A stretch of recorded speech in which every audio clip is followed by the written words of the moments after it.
자, 한국사 두 번째 강의를 시작하도록 합시다. 자, 이번 강의 시작을 하는 것은 제2편. 자, 우리가 크게 선사시대 문화와 국가 형성이라고 이야기를 해서, 자, 구석기부터 시작을 해서 이 편이 어디까지냐면, 자, 우리나라 연맹왕국, 즉 고조선, 부여, 고구려, 옥조, 동해, 삼한까지를 제2편으로 구성되어 있습니다. 이 단어는 약 2문제 정도가 설정이 되니까 그에 따라 대처하시면 될 거로 생각을 합니다. 자, 그러면 여러분 교재 우리나라 선사시대라고 하면서 구석기 시대 문화가 등장하기 시작을 합니다. 자, 그러면 우리나라의 구석기 시대라고 이야기를 하게 되는데요. 자, 이 구석기 시대는 돌을 사용한 시대입니다. 근데 구석기, 신석기, 청동기, 철기로 구분되어 있는데요. 여기서 중심적으로 우리가 문제가 나오는 것은 신석기나 청동기가 문제의 주류 집단입니다. 그러다 보니까 구석기는 문제에서 조금 배제가 되고 있지만 신석기나 청동기를 문제를 낼 때 지문에 구석기라든가 철기 문제가 지문이 등장하는 경우에요. 그래서 신석기나 청동기 문제를 풀기 위해서 구석기는 어느 정도 확인하셔야 됩니다. 자, 그러면 구석기와 관계되면서 우리 민족의 기원이라고 되어 있네요. 첫 번째가. 그러면 우리 민족 기원은, 자, 우리 민족은 어느 시대의 문화를 기반하냐면 청동기 문화를 기반으로 주류가 형성이 되는 거고, 그래서 고조선이 등장하는데 우리나라는 청농경 문화를 바탕으로 독자적 문화를 형성하고 있었다. 그리고 우리 민족이 분포된 것은 연영, 만주, 한반도 중심으로 우리 민족이 분포되면서 단일 민족 문화를 형성하였습니다. 그 다음에 우리 민족 계통은 인종상으로 황인종이라고 이야기를 하고요. 자, 형질 인류학상으로 몽골인종, 언어학상으로 알타이어족에 속하고 있었다. 그리고 우리 민족은 언제 형성됐냐면 가장 중심이 되는 것은 청동기라고 이야기를 했습니다만은 신석인류를 기반으로 합니다. 그래서 우리 민족의 근간이 된 것은 신석기가 되겠고요. 우리 민족의 주류가 된 것은 청동기 시대입니다. 신석기나 청동기나 농경을 시작했잖아요. 그래서 농경 문화를 기반으로 독자적 문화를 형성하고 있었다. 이렇게 등장하겠고, 우리 민족을 문헌상으로 볼 때 무슨 민족이라고 하느냐? 우리 민족은 동쪽에 있는 민족이라고 해서 동이족이라고 한다든가 한족, 예족, 맥족, 애맥족 이러한 단어를 우리 민족을 사용하고 있었다. 그러면서 구석기 시대가 이제 실질적으로 들어갑니다. 그런데 우리나라 구석기 시대라는 것은 자, 돌을 사용하는 석기 시대입니다. 그러나 신석기가 있기 때문에 옛날 석기보다 좀 더 오래됐다. 신석기가 오래됐다. 그래서 구석기라고 이야기를 합니다. 근데 이 구석기 시대를 첫 번째 시기를 구분한다. 그러면 구석기 시기 구분이라고 이야기를 하면 70만 년 전부터 시작을 합니다. 그러면서 1만 년 전까지를 우리가 1만 년까지를 이야기하게 되는데, 이 석기를 구분할 때 석기의 다듬는 정도를 가지고 정기, 중기, 후기로 구분하기 시작을 합니다. 그런데 뒤로 가면 갈수록 도구는 발달했을 거 아니에요, 결론적으로. 그래서 정기는 하나의 석기를 가지고 여러 용도로 사용했는데 그 옆에 보다 보니까 처음에 우리나라 구석기는 집게를 먼저 사용해요. 그러다가 무슨 석기로 바뀌냐면 주먹도끼로 바뀌기 시작을 합니다. 그 다음에 중기 때 하나의 석기를 가지고 하나 용도로 사용하고 있었다. 좀 더 발달했죠. 그 다음에 후기에 가다 보니까 쐐기 등을 대고 형태 같은 여러 가지의 격제를 만들어 사용했다. 좀 더 발달했다는 이야기예요. 근데 이것은 교과서 표현인 것 같고 교과서는 조금 넘어가는 방법을 채택하도록 하겠습니다. 제일 처음에 구석기 정기라고 이야기를 하면 이게 돌멩이라고 이야기를 할 때 돌멩이를 가지고 사냥을 하다 보면은 여기가 깨질 거예요. 그러면 정기 때는 깨진 것은 버리고 여기만 사용합니다. 그러다가 중기에 가면서 깨진 것도 쓰긴 하지만 이게 원체가 더 주류를 점합니다. 그 다음에 후기에 가면 깨진 것과 이것의 비율이 5대5를 점하는 거예요. 그러다가 중석기로 넘어가면 깨진 게 주류가 되는 거예요. 우리가 잔석기라고 이야기를 합니다. 그것은 발달 과정이라고 이야기를 하면 되겠고, 그 다음에 두 번째로 구석기 시대의 유적지라고 이야기를 하게 됩니다. 이 사람들이 어디에 살고 있었느냐? 동굴이라든가 바위근이라든가 강가와 같은 곳에 살기 시작을 합니다.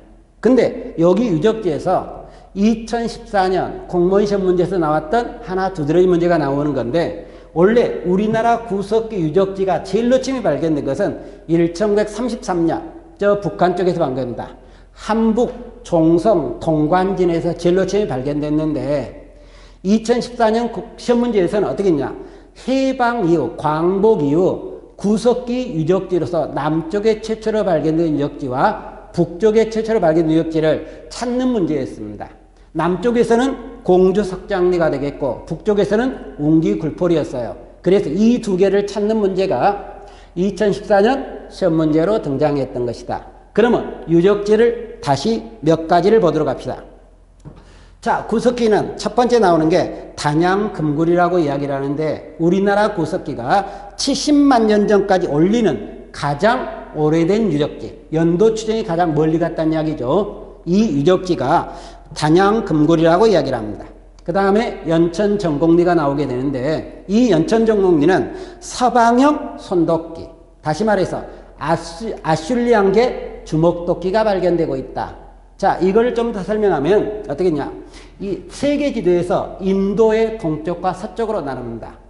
인도 동쪽에는 아베빌리안기라고 이야기를 하고 서쪽에는 아슐리안기라고 이야기를 하는데, 현재 우리나라 인도 동쪽에 있다 보니까 아베빌리안계예요. 근데 연천정문에 두드러지게 아슐리안계가 나온다는 거예요. 이래서 이렇게 구분하는 거예요. 모비우스 학설이라고 이야기를 하는데, 모비우스 학설이 좀 문제점을 처리할 수 있다는 가능성을 보여주는 거다. 그러면 아슐리안계, 아베빌리안계 차이점이 뭐냐? 동쪽에 있는 아베빌리안계는 도구를 떼어낼 때 한쪽 면만을 떼어내는 겁니다.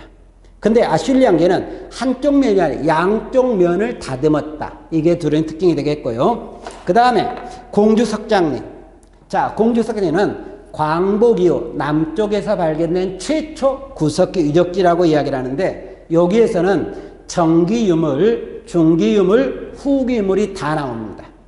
그래서 구석기의 발전 상황을 찾아볼 수 있고, 그 다음에 후기 유적지에서는 굉장히 많은 유물이 나온다든가 또는 예술 생활을 찾아본다든가 주거지가 등장하는 유적지라고 이야기를 합니다. 그 다음에 웅기굴포리라고 이야기를 하는데, 광복 이후 북한 쪽에서 최초로 발견된 구석기이다. 광복 이전기 말고요, 이후 거라고 그랬습니다. 그러면 되겠고, 그 다음에 후기 유적지에 가다 보니까 단양 수양계가 나오게 됩니다. 충북 단양 수양계에서는 도구 제작지예요. 여러 도구들이 발견되고 있기 때문에 여기를 우리가 도구 제작지로 보고 있다. 이렇게 등장하겠고, 그 다음에 청원 두루봉동굴. 이 청원 두루봉동굴은 가끔 한국사 능력시험에서 언급이 되는데, 우리나라 이때 인골이 나오는데 사람 이름, 즉 이 유골을 발견한 사람 이름을 본따서 이름을 부과했어요. 그 발견한 사람 이름은 김흥수인데요. 그래서 이 애를 흥수아이라고 이야기를 하고 있다. 이렇게 나오겠고, 그 다음에 제천창내라고 이야기를 하는데 구석기 집이 막집이거든요. 이 막집이 발견되는 유적지가 됩니다. 그 다음에 한북 종성 동관진이라고 하는데, 이것은 광복 이전, 즉 일제강점기 1930년대 우리나라에 최초로 발견된 구석기 유적지로 보고 있다. 이 정도 이야기를 할 겁니다. 그 다음에 구석기 생활 관계되면서 구석기의 경제생활이 등장하기 시작을 합니다. 자, 구석기의 경제는 어떤 경제라고 이야기를 하느냐? 자, 자연에 의존하는 경제라 그러는데 사냥이라든가 어로라든가 채집 경제를 기본으로 하고 있었다. 이 세 가지 경제에 가장 주류를 점하고 있는 것은 어로나 채집을 중심으로 하고 사냥은 중요도가 조금 떨어집니다. 결론적으로. 왜 그러냐면 사냥을 하다 보면 사람들이 결론 죽을 수 있잖아요. 결론적으로. 그러니까 편한 쪽은 이쪽이 좀 더 편하다는 겁니다. 그래서 이쪽을 중심으로 경제생활하고 있었다. 그러면 이것을 경제생활하기 위해서는 당연히 사용했던 도구가 만들어지게 될 겁니다. 결론적으로. 그래서 이때 도구로 이야기를 하다 보니까 여러분 책에 보면 사냥 용도가 나온 게 있어요. 결론적으로. 사냥용으로 나온 게 주먹도끼, 찌개, 색지르개라고 이야기를 하는데 여러분 교재에 주목도끼란 사진이 등장할 겁니다. 이 주목도끼는 사진을 좀 보세요. 왜 그러냐면 선사시대 문제에서는 가끔가다 사진을 내는 경우도 있다는 겁니다. 그리고 조리 용도로 나오다 보니까 급계나 밀계가 나와요. 그 다음에 공구용으로 나오다 보니까 색이계가 등장하고 있습니다. 그래서 용도에 맞게끔 도구는 제작했다고 이야기를 할 수 있다. 그게 여기서 이야기했던 중기시대 그런 형태가 나왔잖아요. 하나의 용도에 맞게끔 하나의 도구를 썼다. 이러듯이 여기서 그것을 확인할 수 있을 겁니다. 그 다음에 주거지가 등장하기 시작을 합니다.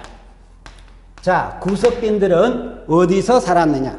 조금 전에 이야기했던 동굴이라든가 바위근이라든가 평지에서 살 수 있었다. 근데 이 사람들이 살았던 집은 무슨 집이라고 이야기를 하느냐? 그러면 우리가 막집이라고 이야기를 합니다.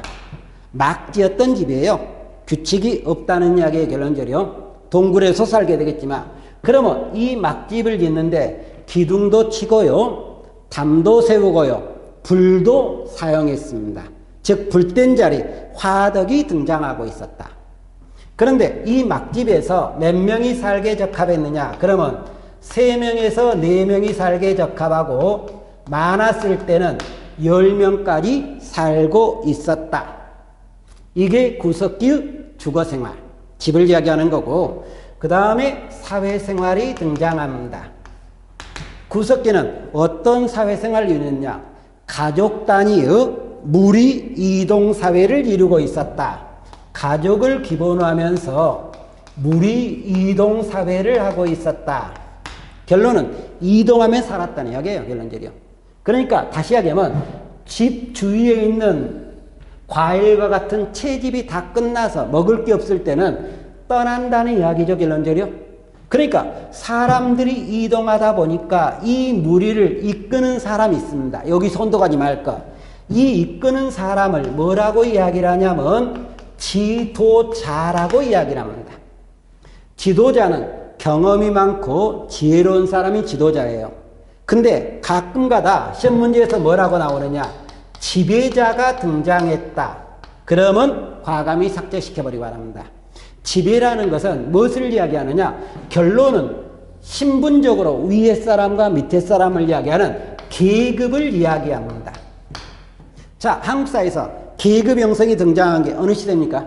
청동기 시대잖아요. 결론적으로. 그래서 지배자가 등장했다는 것은 청동기고 구석기 시대는 지도자가 등장하고 있었다. 이렇게 확인해 주시면 되겠고 그러면 아직까지 권력이 없으니까 이동하면서 무슨 사회를 이루고 있다? 평등사회를 이루고 있다는 이야기일 거예요. 결론적으로. 모든 사람은 평등하고 있었다. 그 다음에 예술생활이 등장하기 시작을 합니다. 자, 구석기 예술생활이라고 하는데 공주석장리라든가 단양 수양계 동굴에서 고래나 물고기를 새긴 조각품이 등장합니다. 그래서 이것을 가지고 우리가 사냥감의 대상의 번성을 비는 주술적 의미가 등장하고 있었다. 이렇게 우리가 등장하는 여기서 일반적인 시험 문제에서 혼동하지 말 게 하나가 있습니다. 주술적이란 말 자체가 잘못 해석하면은 뭐냐? 신앙으로 볼 수 있는데 우리는 일반적으로 신앙생활은 인정하지 않는다는 겁니다. 그러면 우리가 일반적으로 한국사에서 신앙생활이 등장하고 있었다. 이것은 언제로 보냐면 신석기로 보고 있다는 이야기입니다. 그래서 여기 예술생활 주술적 의미와 신앙생활은 시대가 좀 다르다는 것. 신석기에 신앙생활이 등장했지 구석기에 신앙생활이 등장한 것은 아니라는 것. 확인을 좀 해두셔야 될 거예요. 결론적으로. 이게 우리가 말했던 구석기 시대에 관한 설명이 등장할 겁니다. 그러면 그 다음에 공사에 가다 보니까 무슨 석기가 등장하냐면 중석기 시대가 등장하게 됩니다. 자, 중석기 시대라고 이야기를 하는데 자, 우리가 과학책을 보다 보면은 구석기 시대는 빙하기가 있고 간빙기가 여러 번 왕래를 합니다. 왔다 갔다 합니다. 그러다 구석기 말기 때 뭐로 넘어가냐면 간빙기 시대로 넘어가요. 날씨가 따뜻한 시대로 넘어가죠. 그러다 보니까 이쪽에는 동물의 몸집이 일반적으로 크게 되겠지만 이쪽은 동물들의 몸집이 좀 더 줄어들게 됩니다. 그때 등장하는 게 토끼나 여우나 새들이 등장합니다만은 날씨가 따뜻한 과정에 신석기에 중석기에 보니까 첫 번째로 경제생활이 등장한다고 이야기를 하는데 우리가 구석기가 1만 년으로 끝났잖아요. 근데 중석기는 1만 년부터 8천 년까지예요. 신석기 시대에 가면서 BC 8천년에 들어가면서 신석기가 등장해요. 그래서 구석기와 신석기의 중간에 2000년 기간, 중석기라는 것은 돌멩이의 가운데 시대라는 이야기예요. 이게 우리가 말하는 중석기 시대다. 그런데 이 중석기 시대는 경제생활을 보면 구석기와 똑같은 사냥이라든가 어로라든가 채집경제를 기본하고 있다. 그러면 경제생활은 차이가 없네요. 그 다음에 이때 사용한 도구가 등장하는 이것을 하기 위한 유물이 등장하게 됩니다. 근데 제가 구석기를 이야기하면서 후기 때 가면 도구가 적은 떼어낸 도구, 우리가 박편이라고도 이야기를 합니다만 이것과 원석의 비율이 5대5라 그랬거든요. 중석기에는 박편의 비율이 좀 더 강해집니다. 이 박편석기를 우리가 교과서는 뭐라고 이야기를 하느냐? 잔석기라고 이야기를 해요.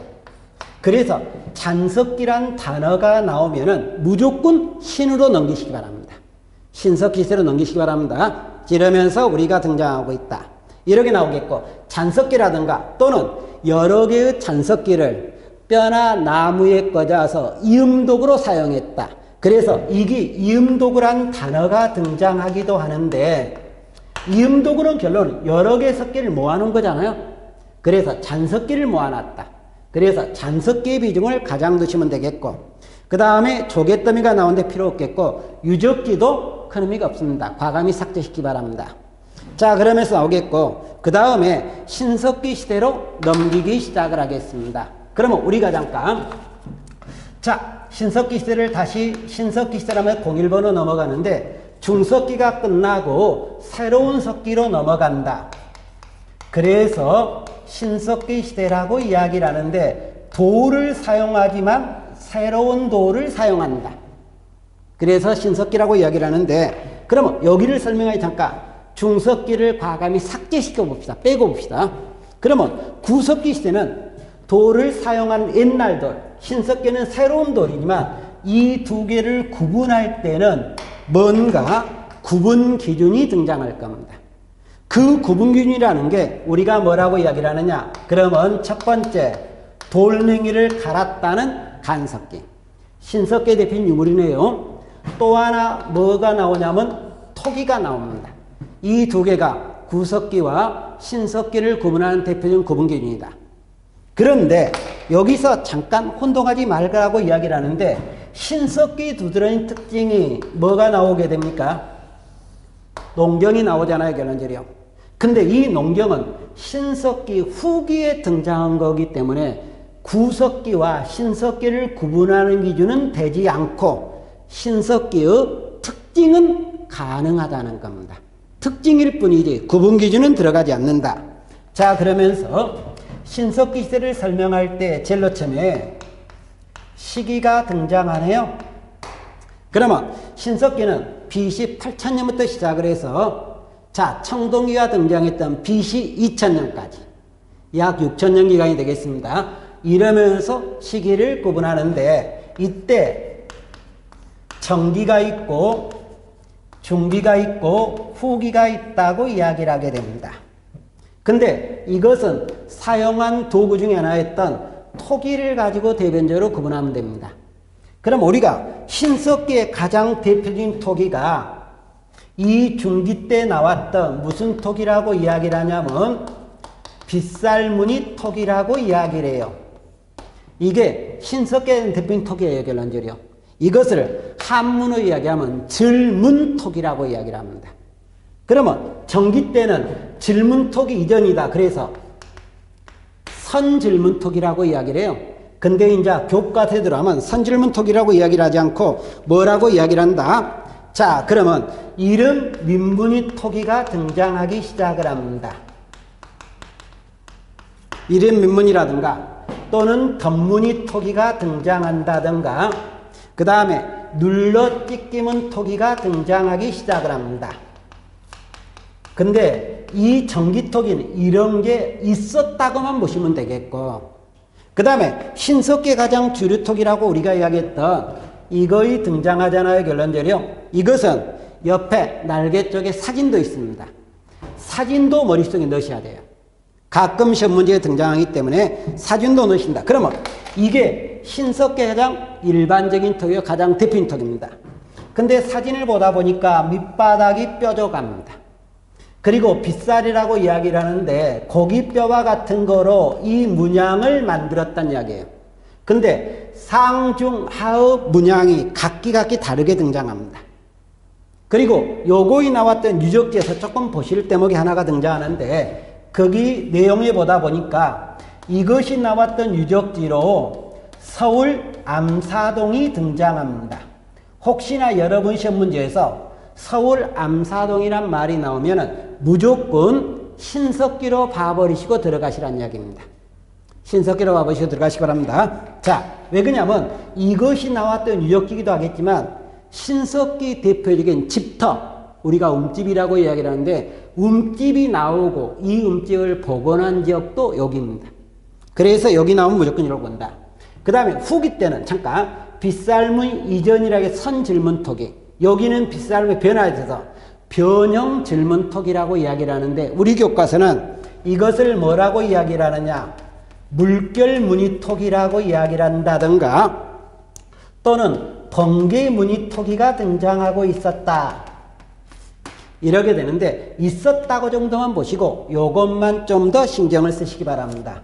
그러면 이 우리가 신석기의 시대를 구분하는 과정이었지만 이것 밑에 이야기한 게 결론은 무엇을 갖고 이야기한 거냐면 유물을 가지고 이야기를 하면서 첫 번째 뭐를 이야기했냐면 토기를 이야기했어요. 결론적으로. 근데 또 하나 신석기 유물로 대표로 또 하나 나오고 있는 게 뭐냐, 여기에 있는 간석기, 돌멩이를 갈았다는 의미에서 간석기가 등장하네요. 결론적으로. 근데 이 돌을 갈아서 사용하는데 그래서 나왔던 걸 보니까 돌날이라든가 갈판이라든가 갈돌이 등장합니다. 근데 여기서 갈판, 갈돌은 농경입니다. 그러면 돌을 갈았다. 그러면 이 돌을 간 것 갖고 동물을 찍었을 거 아니에요. 사냥했을 거 아니에요. 그러면 사냥하다 보면 돌이 부러진다든가 깨지겠죠. 또는 날이 무뎌지면은 다시 갈아서 쓴다. 그러면 도구의 크기는 어떻게 합니까? 계속적으로 줄어가는 거잖아요. 그래서 우리가 일반적으로 사회가 발달하면은 사용한 도구는 서서히 줄어든다. 이거를 일반적으로 이야기를 합니다. 결론적으로. 그러면서 유물로서 이야기했던 간석기와 토기를 이야기했고 그 다음에 조갯더미가 등장하기 시작을 합니다. 조갯더미는 자, 우리가 신석기에 살았던 거주지를 보면은 이 사람이 어디서 살게 되면 조금 이따 이야기를 하겠습니다만 강가나 해안에서 살아요. 그러니까 바닷가에 살다 보니까 조개를 채집할 수 있잖아요. 그러니까 조개 껍질은 버린다. 바로 쓰레기 장소를 우리가 조갯더미 폐총이라고 이야기를 합니다. 그리고 무덤이 나오게 되는데 신석기의 무덤으로 뭐가 나오냐면 토묘가 나옵니다. 흙으로 만든 무덤이라고 이야기는 하나 예를 들자면 이렇게 되어 있습니다. 이게 땅인데요. 자, 사람이 이렇게 죽었습니다. 그러면 여기다 흙을 덮어요. 그러니까 흙으로 만든 무덤, 토묘가 등장하네요. 근데 이 토묘에서 사람 머리는 어느 쪽으로 두르냐면 동쪽으로 둘러요. 그러면 태양 숭배를 이야기하겠죠. 그 다음에 이 사람 묻을 때 무엇을 묻냐? 여기서 이야기했던 토기를 묻는다든가 또는 동물을 사냥하기 위한 화살촉을 묻게 됩니다. 그러면 사후세계 가서 동물을 사냥해서 먹고 저장해서 먹으란 이야기예요. 그래서 이 토묘에서 우리가 찾는 의미는 뭐를 찾냐면 머리를 동쪽으로 두른다고 해서 태양 숭배를 찾고요. 그 다음에 사냥해서 먹고 저장해, 사냥해 먹고 저장해 먹는다. 그러면 내세 사상이 등장하고 있었다. 사후세계가 등장한 거잖아. 이 사후세계가 등장했으니까 결론은 신앙이 있었다. 이 말이 언급이 될 겁니다. 이렇게 나오겠고, 그 다음에 신석기의 경제생활로 넘어갑니다. 자, 이제 중요한 겁니다. 왜 그냐? 제가 조금 전에 신석기 시대와 청동기 시대는 시험 문제에 잘 나온다 그랬습니다. 근데 이 신석기나 청동기 시대에 잘 나오는 게 뭐냐? 의와 식과 주가 나오는데 원래 의는 좀 약합니다. 의라고 이야기는 우리가 신석기 한 번밖에 안 나오거든요. 근데 식과 주는 먹고 사는 거, 의식주는 먹고 사는 거예요. 근데 이 두 개는 신석기와 청동기가 판약이 다르거든요. 요 의는 신석기 하나만 언급이 하고 말입니다만은, 그래서 의식주기 때문에 경제생활이잖아요. 그래서 무지하게 우리가 중요성을 갖고 있다. 거기에 대처하시면 되겠는데, 자, 그러면 경제를 보도록 합시다. 경제는 신석기 전기 경제와 신석기 후기 경제로 나누면은, 신석기 전기 경제는 구석기와 똑같은 사냥이라든가 어로라든가 채집을 합니다. 근데 이때 사냥도 큰 차이가 없고요, 채집도 큰 차이 없는데 조금씩 차이가 나요. 어로나 채집은. 자, 어로만 언급을 하시면 되겠는데, 이 어로와 관계되면서 사용한 도구를 보다 보니까 그물이 나오게 됩니다. 그 다음에 작살이 나온다든가 낚시를 가지고 어로 생활했고, 또 하나 통나무 배를 타고 바다에 나가 물고기나 바다짐승을 잡아먹었다. 자, 구석기 어로 생활에 이 말이 있습니까 없습니까? 없잖아요. 결론적으로 이 말이 좀 달라졌다. 그러면 되겠고, 그 다음에 전기 때는 이런 경제를 했다 그랬지만 후기는 어떻게 되느냐? 전기 경제와 동일하면서 뭐가 시작을 하냐면 농경이 시작을 합니다. 농경이 시작을 한다는 거예요. 처음으로 등장했다. 그러면 여러분이 생각할 때 사냥으로 채집이 더 중요합니까? 농경이 더 이 사람들 경제생활 중요합니까? 사냥으로 채집이 더 중요하죠. 그래서 신석기인들은 사냥으로 채집을 중심으로 하고 농경을 덤으로 하고 있었다. 단 여기서 농경을 시작하다 보니까 이거 비중은 어쨌습니까? 예전보다는 줄었음을 확인할 수 있다. 이러면서 경제생활이 등장하고 있는데, 이때 농경과 관계되면서 농경이 시작을 한다고 이야기를 하는데, 이 농경과 관계된 유적지를 본다. 그러면은 어디서 나오느냐? 평양남경에서 나오게 됩니다. 그 다음에 황해도 봉산 지탐리에서 농경을 하고 있었고, 이때 농정과 관계되는 농작물로는 조피수수의 농작물이 등장하고 있었다. 그리고 농기구는 신석기 농기구다 보니까 석기 농기구를 중심으로 하되 목기 농기구도 있었다. 그래서 석기 농기구로 돌괭이, 돌삽, 돌보석 이러한 석기 농기구를 하고 있었고, 그러면 이 농경을 했던 위치는 어떠냐? 그러면 집 근처에 조그만 텃밭이라든가 강가의 퇴적지, 그러니까 이 사람이 살았던 곳에서 멀지 않은 지역, 거기에서 농경을 했음을 추정을 하게 되겠고, 그러면 이 경제생활에서 이것만 있느냐? 하나가 더 있는데요. 원시적 수공업도 등장하고 있었다. 이 원시적 수공업과 관계되는 것이 뭐가 나오냐면 가락바퀴라든가 뼈바늘이 등장하고 있었다. 가락바퀴나 뼈바늘이라고 이야기를 하는데, 여러분 교재에 가락바퀴 사진이 나와 있을 겁니다. 좀 보시기 바라겠고, 뼈바늘 의미가 없겠습니다만은, 근데 이 도구를 가지고 원시적 수공업을 했다는 이야기는 옷을 처음으로 지어 입었다. 옷을 처음으로 지어 입었다는 게 이 시대를 이야기하고 있다. 그러면 되겠고, 그 다음에 주거생활이 등장하고 있었다. 자, 이 주거는 여러분이 꼭 신경을 써야 될 게 어디를 신경 쓰냐? 자, 우리가 신석기 때 주거는 집은 어떤 집이라고 이야기를 하냐면 움집이라고 이야기를 합니다. 근데 청동기 시대 집도 무슨 집이냐면 움집이에요. 신석기와 청동기가 공통적으로 움집이다 보니까 시험 문제에서 두 움집을 비교하십시오. 이런 문제가 설정이 된다는 거예요. 거기에 대처하시면 될 거로 생각합니다. 자, 그러면 집에 대해서 이야기를 하면 신석기 움집은 땅을 파고 들어간 집입니다. 땅을 파고 들어가게 되는데 어디에서 살게 되느냐? 이 사람은 강가나 해안에서 살기 시작을 하고 있었다.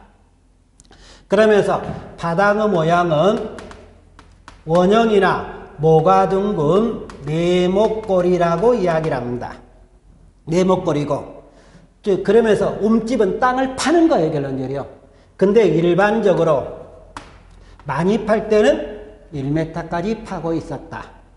그러면서 바닥은 원형만, 그 다음에 중앙에 무엇을 설치하냐면 화덕이 설치되어 있습니다.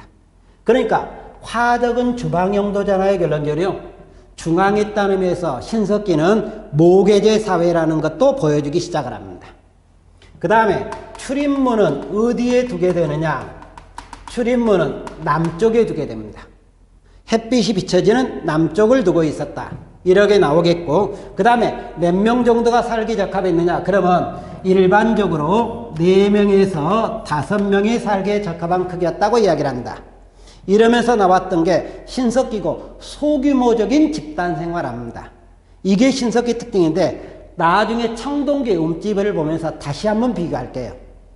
그 다음에 사회생활이라고 이야기를 합니다. 그러면 우리가 신석기 시대 사회생활이라고 이야기를 하면 어떤 사회냐? 혈연을 바탕으로 했던 시족사회예요. 그러다가 결혼할 때는 무슨 혼 하게 됩니까? 조개혼 하는 거예요. 그러면 시족보다 좀 더 확대된 사회잖아요, 결론적으로. 그래서 우리가 무슨 사회라고 이야기를 하냐면 부족사회라고 이야기를 하고 있다. 그러면서 아직까지는 평등입니다. 잠깐, 평등이 무너지면서 계급제 사회로 넘어간 게 청동기라 그랬잖아요. 그러니까 신석기도 아직까지 평등사회였다. 다만 농경이 나오니까 정착을 하는 거고, 지도자는 신석기에도 지도자는 있습니다. 그러나 지배자는 여전히 없었다. 경애에 맞고 지혜로운 사람 지도자의 결론적으로. 그 다음에 신앙생활이 등장합니다. 그러면 신석기 시대에 신앙생활이 나왔다.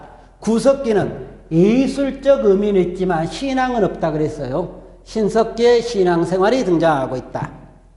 자, 그러면 이 신앙과 관계되면서 신앙은 농경과 정착 때문에 나오는데 첫 번째 나오는 게 애니미즘입니다. 모든 자연을 숭배하는데 여기서 가장 중요한 것이 태양과 물이라고 이야기를 합니다. 농경 때문에 나온 거고요. 토테미즘, 자기 부족의 기원을 동물과 식물에 빗대어서 이야기를 합니다. 그래서 우리가 당군 신화에 가면 곰과 호랑이 나오잖아요. 이것도 토테미즘이다. 그 다음에 샤머니즘, 하늘과 인간에 관한 중간재 역할로서 무당이 나옵니다. 우리가 당군이라든가 청군이라든가 차차웅, 이것이 무당이었던 샤머니즘을 이야기하고 있다. 이렇게 나오겠고, 그 다음에 영혼 불멸. 자, 사람은 죽어도 영혼은 죽지 않는다. 다시 말하면 신석기 무덤이었던 우리가 토묘에서 사람이 어디 사후세계 와서 산다 그랬잖아요. 그러니까 이것도 영혼 불멸을 이야기하고, 그 다음에 이것을 묻어준 사람은 누가 묻어줬겠습니까? 후손이 묻어줬겠죠. 그래서 조상 숭배적인 면을 띠고 있다. 그래 놓고 마지막으로 예술생활은 구석기도 있지만 신석기도 있습니다. 그 예술을 보게 되면서 양양오산에서는 흙으로 비적은 사람의 얼굴이 나온다. 그 다음에 조개 껍데기 가면, 조가비가 꼬마 껍질 같은데 구멍이 3개 꽁꽁 뚫어져 있어요. 이게 조개 껍데기 가면이라든가 또는 칠해거리와 같은 것이 등장하고 있었다. 여기까지인데 오늘 수업에 대한 고려하도록 합시다. 지금 이번 강의에 수업했던 게 구석기부터 신석기까지 이야기했는데 이 구석기는 별로 중요성을 갖진 않습니다. 그러면 신석기의 중요성을 갖는 게 뭐라고 얘기했냐?